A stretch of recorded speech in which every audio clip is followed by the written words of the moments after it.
Mga kahuwan, panoorin ang video na ito upang alamin ang pinaka-latest na balita tungkol sa lagay ng panahon at bagyo update today.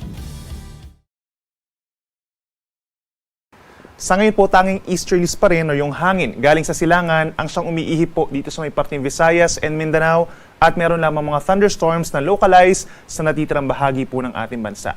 Base naman sa ating latest satellite animation, as early as this morning, may mga areas po na meron ng malalakas ang pag-ulan. Kabilang na dyan ang bahagi po ng Zamboanga Peninsula, Bangsamoro Region, Sorsogon and Davao Region. Epekto po yan ng pinagsamang thunderstorms plus the easterlies. At kung mapapansin din natin sa ating latest satellite animation, itong low pressure area sa may silangan po ng Luzon ay naging ganap na bagyo na. Ito po ay nasa tropical storm category with international name na Shanshan.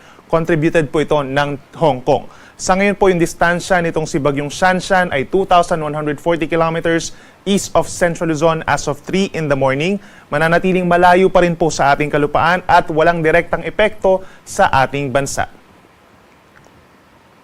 Ngayong darating po na long weekend, asahan pa rin sa malaking bahagi ng bansa ang fair weather conditions, subalit pagsapit po ng hapon hanggang gabi, madadalas na po yung mga pag-ulan at mga pagkidlat, pagkulog, lalo na po over the weekend. So yung long weekend po natin, may mga areas na magkakaroon talaga ng malalakas sa mga pag-ulan, lalo na dito sa may Southern Luzon, Visayas and Mindanao, particularly ang Mimaropa, Western Visayas, Zamboanga Peninsula, Bangsamoro Region. Yan po ay epekto ng southwest monsoon. Maring magbalik ito as early as tomorrow, late evening, at maring magpatuloy ito hanggang early next week.